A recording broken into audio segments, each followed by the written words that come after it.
Welcome to another Climate Tech podcast, interviews with the people trying to save us from ourselves.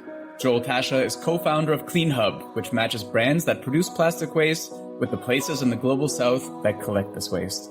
Through collection, verification, measurement, and a system of credits, they're working to help rebalance the system and get plastic out of the ocean. I reached Joel in Berlin. I'm Ryan Grant Little. Thanks for being here. Joel, welcome to the podcast. Thanks a lot for having me, Ryan. Good to be here. You describe yourself as a lover of the ocean, and no surprise, you said how much you hate seeing plastic waste in the ocean. So what's your connection? Are you a surfer? Where does this come from? Yeah, I'm a passionate but very untalented surfer. And I personally grew up at Lake Constance, which is in southern Germany, and we call it the Swabian Sea. We call it that because when it gets foggy, which it gets a lot, you can't see the other side of the lake. So it does look like the ocean. But I grew up sailing, swimming, and spent a lot of time outdoors. We had the Swiss and the Austrian Alps around the corner, right? So lots of outdoors activities. And then at some point, sailing wasn't cool enough anymore. And I started surfing and fell in love with it and dedicated basically my early 20s to it and kind of designed my life around it. So I chose the universities where I knew that when I go for a semester abroad, I can go to some of the best surf spots and, always work during the semester to have the semester break off and go surfing. And that led me a lot to Southeast Asia, also specifically Indonesia. And no matter where you went, it can be the shoreline, it can be a volcano, you'd see plastic pollution everywhere. And that's not something that I was used to because southern Germany is also economically, I would say, a more strong area of Germany where things are in order, right? It's like almost stereotypically trimmed gardens and all that. And also if you go to Switzerland or to the Alps in general, people take care of the environment a lot. And then when you see such beautiful nature so polluted with plastic pollution, that is to some degree frustrating. And, I then participated in beach cleanups and did all that. And the next day you come back and things look exactly the same. And you wonder, like, what's behind that? And yeah, at some point I pushed that thought to the back of my mind and started my career in B2B software and kept surfing. And I kept having that nagging thought in the back of my mind that there needs to be a somewhat scalable solution for that problem. And when I finally quit my job after 3 years, I said I want to start my own company. I knew that I wanted it to be dedicated to the problem of plastic pollution. I didn't know what the solution would look like, but that's where it all started. My own surfing career lasted about 15 minutes in Morocco after the board got kind of like behind me and then the tip of it right into my ribs and I could barely breathe for about 5 days. So that was not my sport, I guess, but it's pretty cool to watch and I wish I could do it, but I'll stick to skiing and running and stuff. Yeah, like every sport, it looks so easy from the outside, but once you're in the water, right, and the wave comes crashing down, you're like, oh my God, what's going on? I mean, and I also really don't like being underwater. So I've got like a real like phobia of that. And so like a wave sweeping you away and not knowing which way is up. And so I think, maybe just sitting with like a John le Carré book on the beach is a better fit for me. But so was this deep-seated connection and the frustration or despair or whatever noun you want to use, seeing all this plastic wash up over and over, no matter how many times you do a cleanup, that led you and your co-founder, Florin Dinga, to start CleanHub. That's 5 years ago, so 2019, different worlds, basically, in a lot of ways, from pre-pandemic to interest rates and all of that kind of thing. Take us back 5 years and talk a little bit about the formation of the company there in Berlin and maybe kind of bring us up, to present day. Yeah.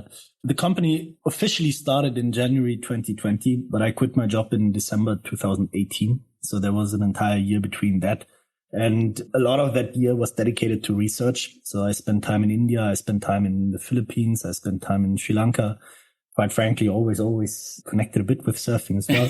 And because I wanted to understand where the problem comes from, right? And then I came back to Germany at some point and said, okay, maybe I need to do something in the German waste management ecosystem and understand that first. So I studied that. I unpaid internships basically with waste management companies. I attended conferences from like the cradle who don't believe in the concept of waste all the way on the other spectrum, which was the waste to energy lobby meeting in Brussels.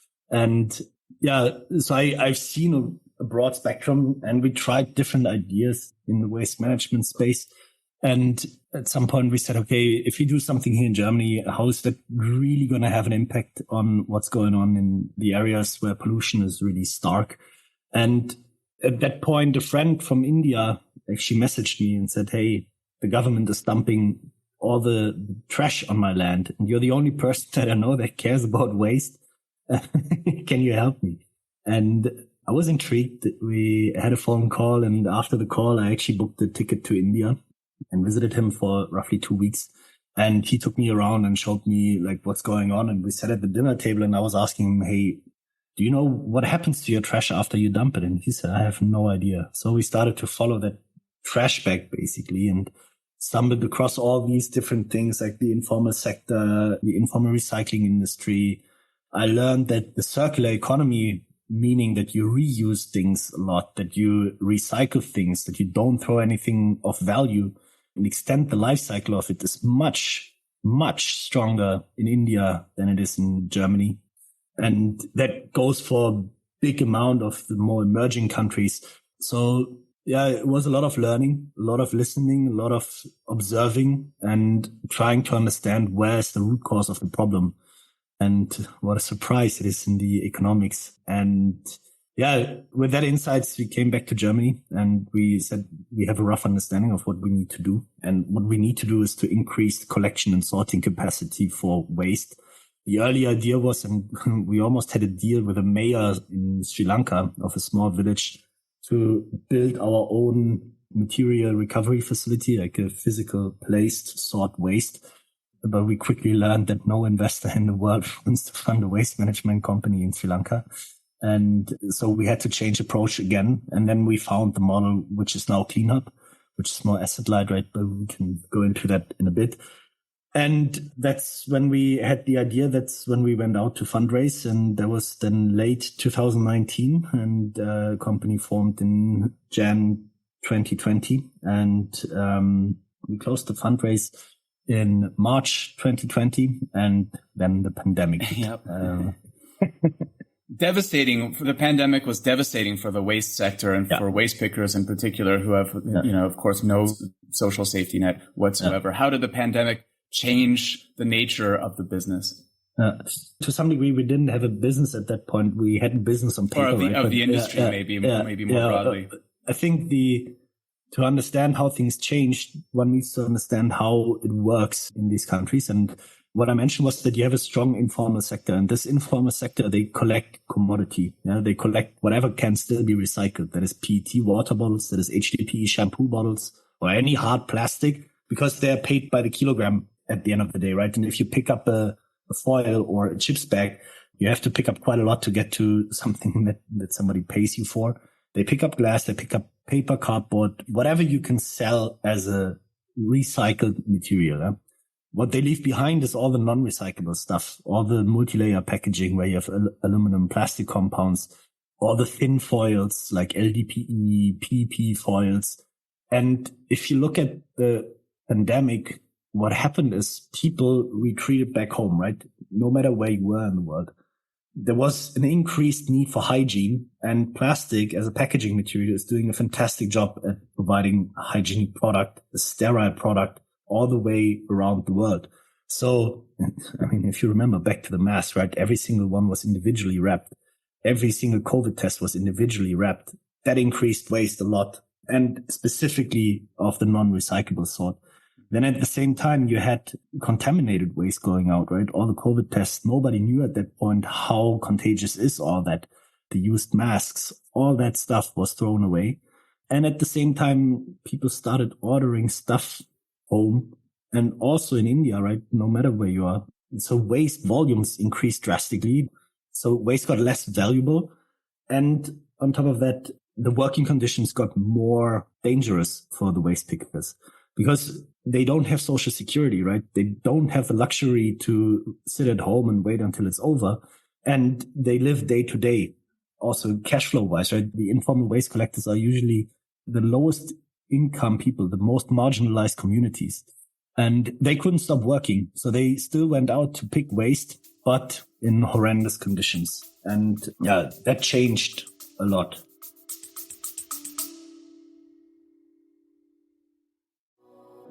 I work with a lot of companies who plan to open up shop in or expand across Europe. My one big piece of advice: don't fall into the trap of setting up a new entity right away.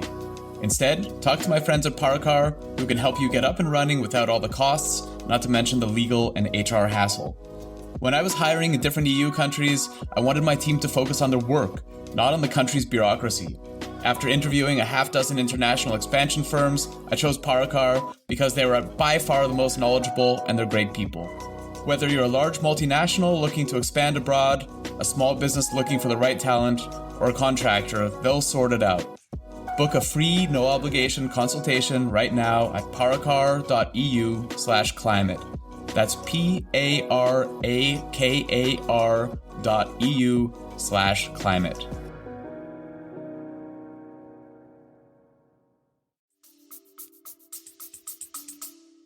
I mean, it's not just the terrible conditions and having to be out there and being at risk, but there's also having to violate stay-at-home orders and these kinds of things. And so I know a lot of waste pickers found themselves basically choosing between whether they want to get in trouble for being out, in violation of that, or if they're going to eat that day. And this seemed to be a kind of a cascading effect across the industry as well. Yeah, it was also, for me, a very interesting cultural learning because I was sitting in my apartment back in Berlin and I was mostly safe. And then you speak to people, I don't know, from Ghana and from around the world. And you talk with them about COVID and it's like, COVID, we have way bigger problems here. It's a completely different perspective on it. And like, why does it take 15 minutes for my groceries to get here with gorillas? Yeah, exactly. And then there's like, yeah, COVID is a thing, but we have other issues. And, it was also interesting. But for us as CleanHub, what we did in the end, the first 2-3 months, nothing happened, right? The entire markets were down. Nobody was doing anything. And we were sitting, waiting, wishing for better times and keeping the money together. But we invested in building relationships. We invested in building the technology at that point. And out of these relationships, COVID took a long time, right? We started to help also the businesses that we work with establish more safe work environments and making sure that there's emergency funds so that people were continually paid, even if there were downtimes in the business. So these things happened on a scale that we were able to afford, right? I don't want to sit here and say it's like we saved the entire world. That affected maybe 30, 40 employees in the projects itself. But in the way that was possible for us, we tried to support. I want to come back to some of this as well in a minute, but let's shift focus and talk a little bit about CleanHub as a product. So you're a SaaS company. You work, what kind of customers do you work with? What problem do you solve for them? Yeah, I would say the easiest way to describe CleanHub is we're a two-sided marketplace, right? If you talk in business terms. And on the one side of the marketplace, we have consumer good brands that have an issue with plastic, that need to use plastic to some degree. Others already managed to completely phase away from it, but that's a completely different discussion whether or not plastic has a right in the economy. And on the other side of the marketplace, we have the waste management companies, mostly in the global south, exclusively in the global south, exclusively in pollution hotspots, where there's usually no waste management, because our goal is to solve one problem, and that is 2 billion people in the world do not have access to waste management services. And as I teased earlier, that is for economic reasons, because if you collect trash, the majority of that will not be fit for recycling. So you can't turn it into a product and sell it, but you actually have to dispose of it. And disposal, especially if you want to do it in the most safe way possible, which in this case is co-processing, which means you turn it into fuel in the cement industry, you have to pay a tipping fee. You have to pay the cement plant to accept the waste. So where's the money in the market? Waste management only costs money. It's a service. It's not a manufacturing process where you have an end product. And if nobody pays for the service is not being performed. And this is how we get to pollution. Because if nobody comes to pick up your trash, what are you going to do? You're either going to burn it under the open sky, which is common practice around the world. And that practice is responsible for anywhere between 2 to 10% of greenhouse gas equivalent emissions, which is insane. and nobody talks about it really. No. Or you throw it in the next river, you throw it in the ocean, you bury it, you just want to get rid of it, right? And we connect those that produce the plastic and talk with them and say, it's like, hey, maybe you can't get rid of it, but at least you can take responsibility for it.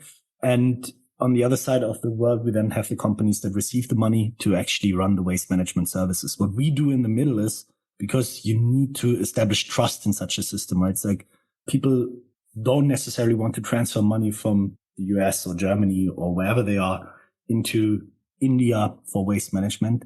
And that is a general issue in my eyes in the waste management world. And we're getting very geeky and detail oriented here.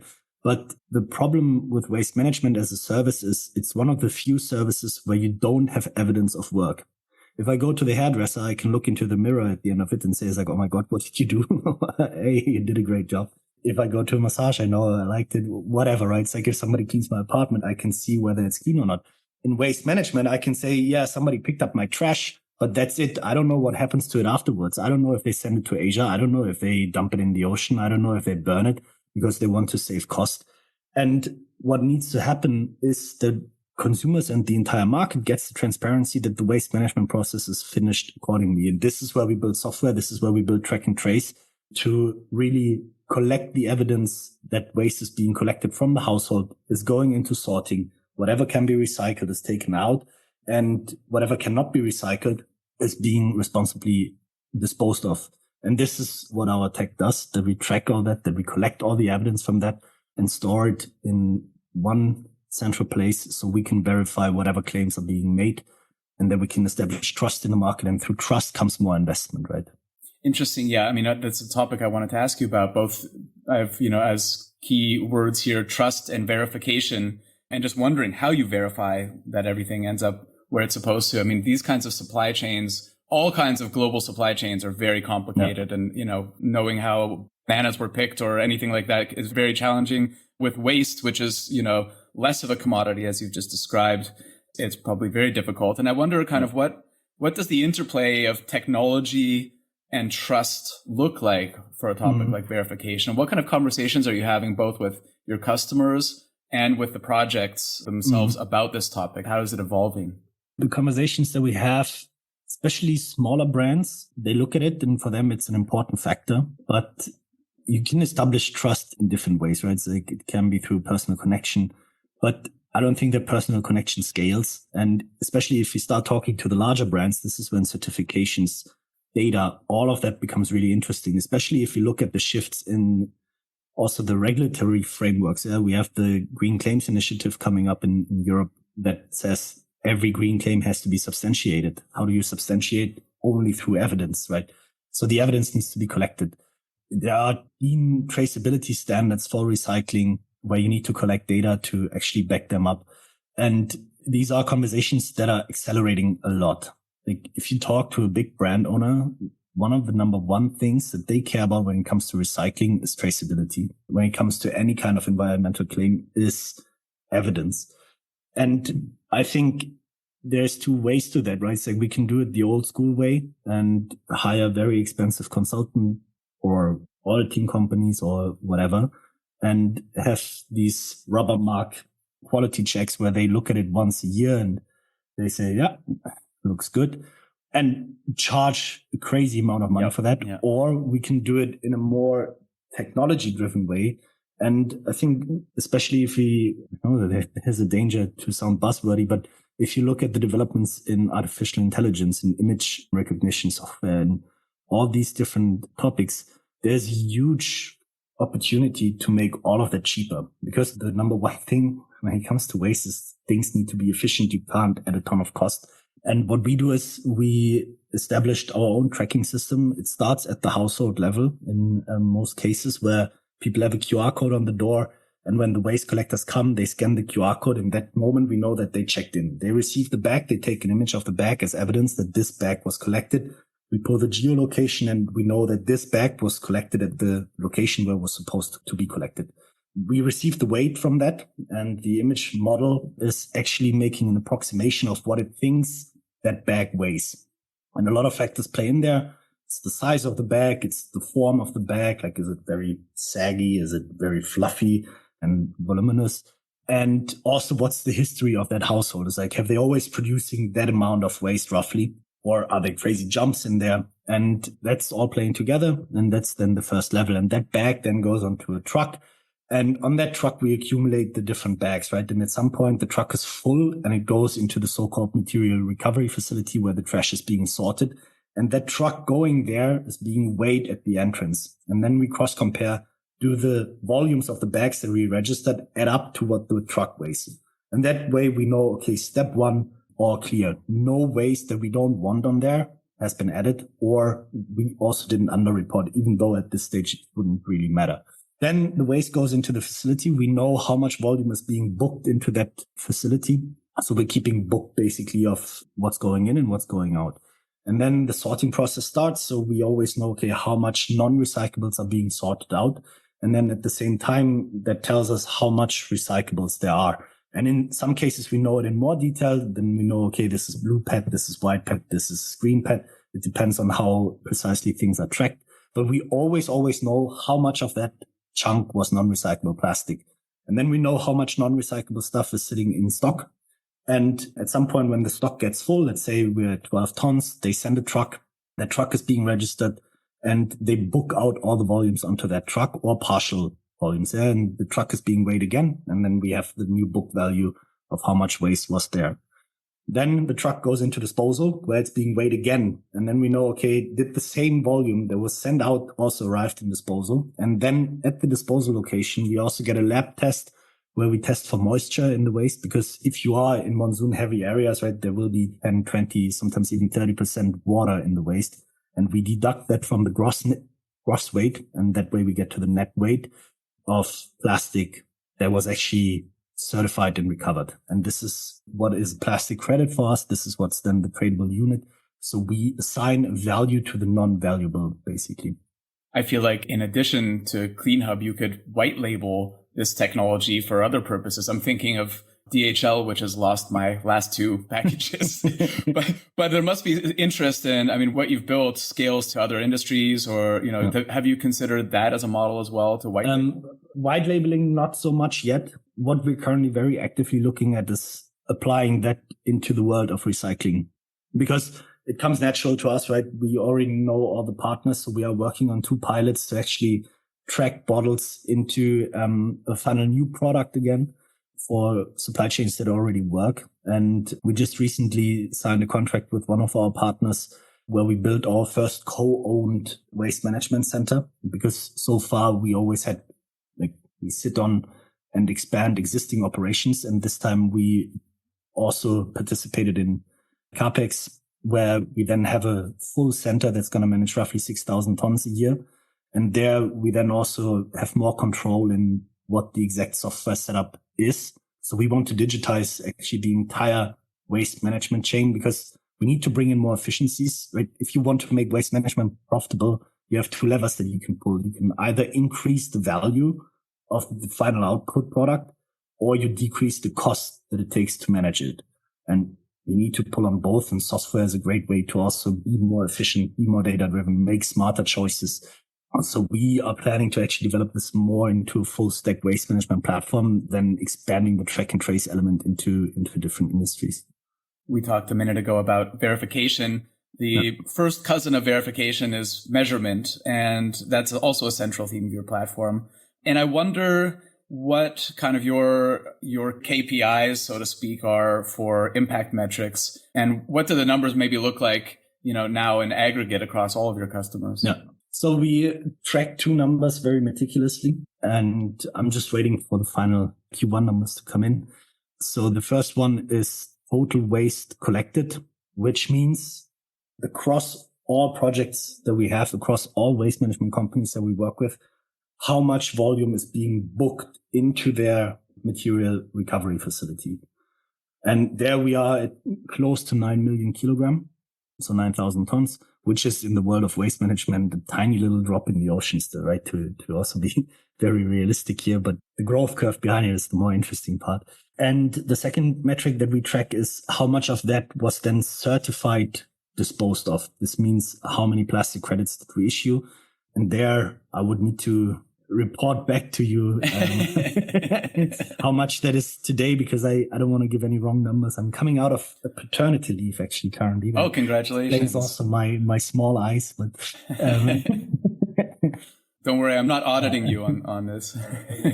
But other people do. So yeah, true. Fair. I think this is the interesting part. We are working together with TÜV Süd, which is a German auditing company that the Germans will all know, but they actually have presence in more than 180 countries.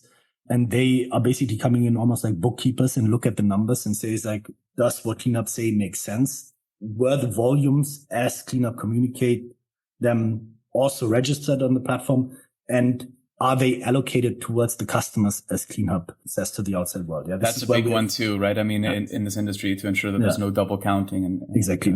And that's what TÜV does.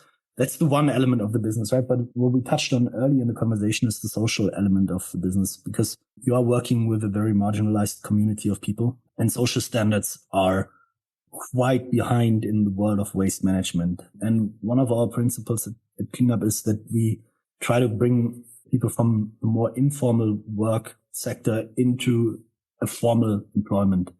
And that works pretty well in most projects. In some others, there's still work to be done, because it's also a certain barrier that you need to overcome, right? Some people actually want to stay in informal work environments for different reasons. But for us, we need formal work environments that we can actually run auditing. And we have 3 people on the ground in India and Indonesia that are working together with the partners to level up the social compliance. So we do our own social audits. And on top of that, we work with a third-party company called Supply Exchange under the management of Kate Larson, who has like 25 years experience in social auditing. She managed supply chains for Burberry. She managed supply chains for the Children's Place, mostly in the fashion industry, but they came from a similar background there where very few rules were implemented. And she also wrote our code of conduct, which is based on 3 major labor standards, which is the SA 8000, FLA, and ETI. And we basically currently audit against our own code of conduct and have that built into the platform as well. So whenever we have non-compliances, this is flagged in the platform, and then people can upload the evidence that they remediated things. And this can be things like firefighting systems. There can be things like a maternity policy for the female workers. There can be policies around bathrooms, restrooms, things that need to be in the facility, ventilation in the facility, all these things. And this is then more an internal metric, right? It's like how many non-compliances did we remediate? Because our approach is one of continuous work and not of exclusion. So if you walk into a facility, there will always be something that you can find, right? It's like maybe there's no time tracking device or something like that. But we, in the audits, find all that and then work together with the partners to level them up. I've worked a lot in this space as well and helped to fund 8 projects in the global south, from the Philippines through to Peru, and to expand kind of existing facilities. As you mentioned, it's very hard to get access to financing in a lot of these countries.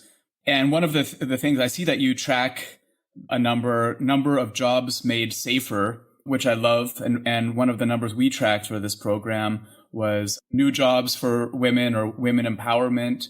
And we did similar things. I mean, a lot of it is some of the basic, literally basic plumbing, like getting bathrooms there. Yeah, it's insane. It's like, and then up to health insurance and kindergartens and education and stuff like that, and trying to make some courses so that a lot of the women waste pickers can kind of level up to the aggregator level and that type of thing. And I wonder my favorite part is we're currently looking at an upskilling program to make people from waste sorters into forklift drivers, which is a crazy jump. And it's also these things that sometimes are very hard to measure, that are more qualitative. But we have a wonderful person on the ground named Lakshmi. She's from India. She knows the waste management space inside out, and she organized workshops on sustainable menstruation products with the female workforce. Like, she's also touching a lot of the more taboo topics.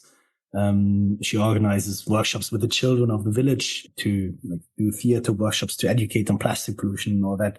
It's really the people there.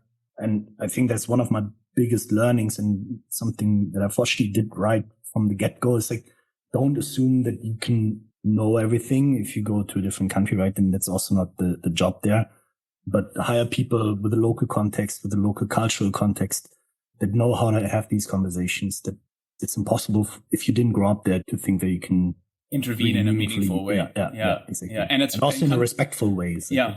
I mean, country by country also. I mean, like, as you've probably seen in the Philippines, there are some interesting taboos around women lifting heavy items and that type of thing. So you really have to understand the country by country cultural context. Yeah, absolutely. I was a forklift driver for a summer as a young teenager at a warehouse, very illegally, doing 24-hour shifts sometimes also. And I think looking back, it's one of my favorite jobs ever. It's like playing 3D Tetris and getting paid for it. That's so cool. I only got to drive these little ones on the floor where you still had to pump manually and all that. But, oh no, you got it. I mean, it's so much fun. So your plastics recovery operations are in India, Indonesia, Tanzania, and Cambodia. I wanted to ask you how you decide to locate them. I think I have one of the criteria, and that's good surfing. But what's some of the other criteria, and what else do you have on the radar looking ahead? Yeah, for us, it's the most important thing is always the relation to the local entity that we work with. And the projects that fall under our plastic credits all have to be coastal communities or within 50 kilometers of the coast. And that's the second point. And we need to make sure that there is additionality. And what that means for us is that we expand collection, that we reach more households, that we implement new things that weren't there before. And the other way how we ensure additionality is that our plastic credit is only assigned to the non-recyclable plastics, because what other people do in the market is they collect what is already being collected, namely PET bottles, HDPE bottles, and a bale of HDPE or a ton of PET trades for roughly $1,000 US. It is a commodity. It is widely collected. There are maybe a few remote islands where it's not, because the cost of transportation eats up the entire margin. So there is a chance to have additionality with PET as well. The more remote you go, the less collection. But generally, I think you have a very hard time to prove the additionality of a plastic credit on something that is recyclable already, which is why we don't do it. And then for us, the core areas are India and Indonesia. Indonesia, for the fact that it's such a massive country with so many islands. And I think you could just do company there and focus on that, and you wouldn't finish in a lifetime. The other thing is India, because it's such a strongly growing economy with a long coastline. And at the same time, you have political programs there in place, Swachh Bharat, Clean India. So the country itself as an economy is thinking in the right direction. And these are were the core drivers for us to go there. And also the fact that in the beginning, we only knew English, right? And where we had to also see whether people speak good English. Yeah, communication is super important with these projects as well, as I've learned. We spoke 3 years ago over Zoom during the kind of thick of the pandemic. And since then, I've followed you on LinkedIn and other places, and the company's grown substantially. I think you mentioned you have about 35 people, depending on how you count, working for the company now. So congratulations. Things are going well. This is obviously a topic that's getting more and more attention, and rightfully so. And I wonder, just for the company itself, kind of what does the next year or two ahead look like? Yeah, I think in regards of growth, we are venture backed, right? So you have to grow quite dramatically. At the same time, any kind of forecast is difficult, but we try to triple every year, especially in regards to volume. And the way how to get there is what I mentioned earlier. We're slightly changing the way how we work together with our partners and invest more into our own projects moving forward, meaning that we more or less co-own the operations. And that's very important for us, because I believe the answer to plastic pollution still needs to be scalable. And I think this will turn more into almost like a franchising system where we have to open new hubs along the coastlines. My vision is ideally a cleanup in every coastal community. That's a long, long way to go, but that's what's required, because we have to be realistic. People will continue to produce waste. Since the dawn of time, humanity created waste. There is no process without it. And the nature of waste changes, but the fact remains that it has to be collected. Even if we will switch to biodegradable plastics, that's still not an excuse to just dump it into the environment and have nature take care of it. If you would throw your banana peels out of the window on the streets of Berlin, you would still get in trouble, even though it's biodegradable. You need waste collection, no matter what happens. And you need to make sure that this material is being looped back into the economy, right? So we will continue to invest in expanding waste collection and sorting capacities. That will never change. And we will continue to invest into technology to make things more and more transparent, more and more efficient, because especially if you grow that network, right, you don't want to increase cost with every center that you build, but a bit like the Amazon approach, and we can think about them what we want. But in regards of efficiency, they did a fantastic job by continuously investing into their own platform and in making things more efficient and into making processes more and more data-driven, software-driven. And I think that's what the world of waste management also needs: standardization, scalability, and repeatability. So you can borrow from Amazon's example to solve the problem that is largely being created by Amazon as well. To some degree, yes. Yeah, sure. And it makes sense.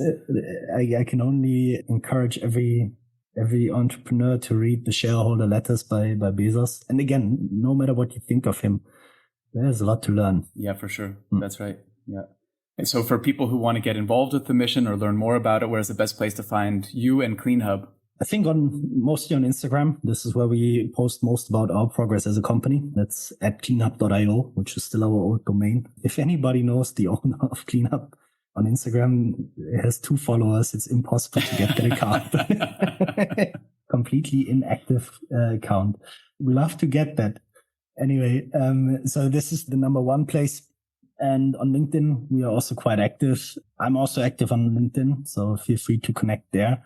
One note on LinkedIn, I'm currently on a bit of a LinkedIn detox, so I might not respond to messages. I'm jealous. But feel free to reach out via email. And great. I'll put all of that, as always, in the show notes. Yeah. Joel, what a pleasure talking to you. Great to see you again after 3 years. Likewise, Ryan. And let's hope there's not going to be 3 years until the next time. I doubt it. Yeah. Take care. Fantastic. Thank you so much. Thanks for listening to another Climate Tech podcast. It would mean a lot if you would subscribe, rate, and share this podcast. Get in touch anytime with tips and guest recommendations at hello@climatetechpod.com. Find me, Ryan Grant Little, on LinkedIn. I'll be back with another episode next week. Bye for now.